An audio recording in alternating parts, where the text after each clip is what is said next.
इस वीडियो के अंदर हम section 67 of Indian evidence act को समझेंगे, जिसके अंदर हमें ये बताया गया है कि हमें कोई भी जब हम डॉक्यूमेंट कोर्ट के अंदर फाइल करते हैं तो उसके ऊपर जो सिग्नेचर और हैंडराइटिंग होती है वो भी हमें प्रूफ करने की जरूरत पड़ती है।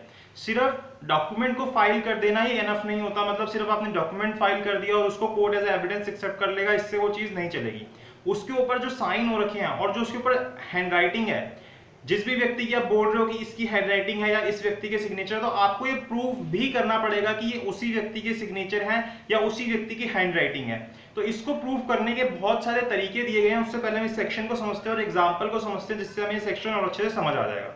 सबसे पहले सेक्शन बोलता है, if a document is alleged to be signed or have been written wholly or in part by any person, कि भाई किसी डॉक्यूमेंट के ऊपर इस तरीके का आरोप लगता है कि ये किसी व्यक्ति ने साइन किया है या फिर इसका किसी पार्ट किसी व्यक्ति ने लिखा है, हम इस तरीके की बात बोलते हैं। द सिग्नेचर और handwriting of so much of the document is alleged to be in the person's handwriting must be proved to be in his handwriting। तो हमें ये प्रूव करना पड़ेगा कि वो जो सिग्नेचर या फिर जो हैंडराइटिंग है वो उसी व्यक्ति की है।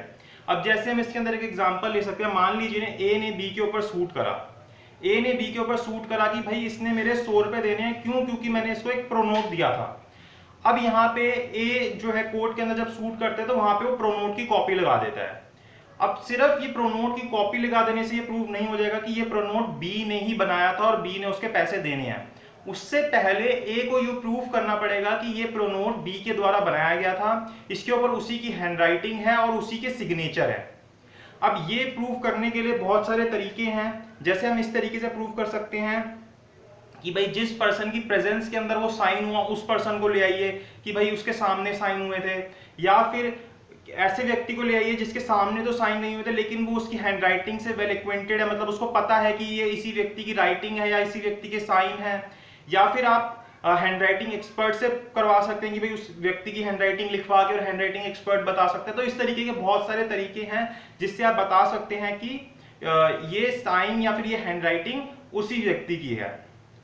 तो हमें इसको चीज को प्रूफ करना पड़ेगा। अब जैसे यहाँ पे केस आता है, केस का नाम है state of UP versus Hari Mohan and others.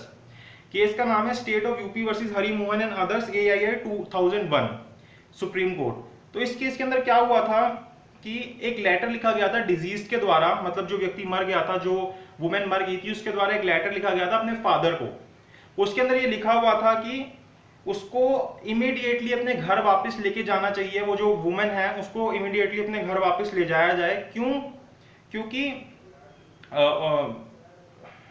Immediately taken back from house of in laws, otherwise her in laws and the husband would kill her. मतलब कि वो अपने फादर को लेटर लिखती है कि भाई मेरे को इमीडिएटली यहाँ से ले जाओ, कहाँ से? जहाँ पे जो उसका ससुराल है, जो इन लॉज का घर है, वहां से उसको ले जाओ, क्योंकि उसके जो इन लॉज हैं, मतलब जो उसके father in law, mother in law, जो भी जितने भी रिश्तेदार हैं उसके हस्बैंड के, वो और या फिर उसका जो हस्बैंड है वो मिलके सब उसको मार देंगे।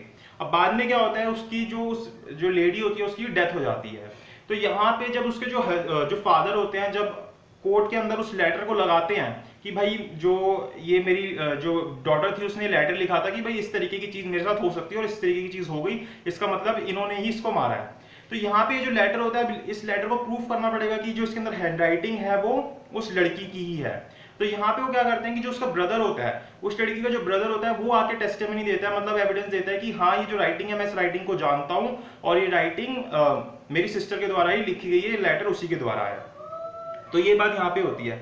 अब यहाँ पे कोई भी इस तरीके का एफर्ट नहीं किया जाता एक्यूज्ड के द्वारा, मतलब कि वो जो हस्बैंड होता है उस लेडी का, उसके द्वारा कोई भी एफर्ट नहीं किया जाता ये प्रूफ करने के लिए कि ये जो लेटर लिखा गया है ये मेरी वाइफ के द्वारा नहीं लिखा गया था, ये हैंडराइटिंग उसकी है ही नहीं।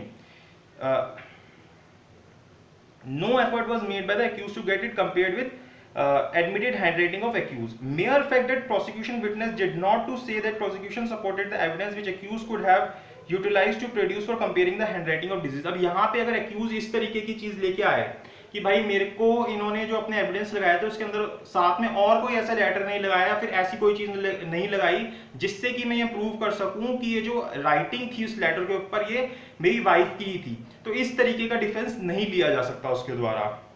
The Alice discrepancy of overwriting on top of letter regarding its date would not be helpful to accused. सिर्फ वो इतनी सी बात बोल दे कि ये जो लेटर है इसके ऊपर जो किसी और की हैंडराइटिंग है, जो डेट डाली गई उसके ऊपर किसी और ने अपनी हैंडराइटिंग से डाल दी, ये डिफेंस भी नहीं चलेगा। क्यों? क्योंकि जो उसकी हैंडराइटिंग थी उस लेटर के ऊपर, उसके लिए टेस्टिमनी दे दी गई किसके द्वारा? उसके हस्बैंड के, ओ ब्रदर के द्वारा। अब यहाँ पे मान लीजिए कि अगर किसी व्यक्ति को ये प्रूफ करना है कि ये हैंडराइटिंग उसकी नहीं है, मतलब ये जो मोड यूज किया जा रहा है वो मोड ठीक नहीं है हैंडराइटिंग को प्रूफ करने का, तो यहाँ पे क्या किया जा सकता है? ये जो आपको ऑब्जेक्शन लेना है, ये ऑब्जेक्शन किस वक्त लेना होगा? To the mode of proof of should be raised at the time when it was being proof. जिस वक्त भी उसको प्रूफ किया जा रहा था उस तरीके से, मतलब किसी और व्यक्ति को लेके आया गया या फिर जिस भी तरीके से उसकी हैंडराइटिंग या सिग्नेचर प्रूफ किए जा रहे थे, तो आपको उसी वक्त उसके ऊपर ऑब्जेक्शन लगाना है कि जिस मोड से प्रूफ किया जा रहा है मोड गलत है। ये कौन से केस के अंदर बोला गया था? ये केस था PC Purushottam versus S Parimal AIR 1972 Supreme Court का केस था। इसके अंदर ये बात बोली गई कि जिस वक्त था उसी वक्त आप ऑब्जेक्शन रेज कीजिए कि ये मोड जो है इसके अंदर गलत यूज हो रहा है। अब बाद में आके अगर आफ्टरवर्ड्स बोलते हैं कि भाई ये जो मोड इसके अंदर यूज हुआ ये गलत था, तो फिर उसको एक्सेप्ट नहीं किया जाएगा। उसके बाद जो है वो डॉक्यूमेंट को ओरिजिनल मान लिया जाएगा कि भाई इसके ऊपर जो हैंडराइटिंग और सिग्नेचर है वो असली हैंडराइटिंग और सिग्नेचर है, उसके अंदर कोई कमी नहीं है। तो सेक्शन 67 के अंदर हमें यही बात बताई गई है।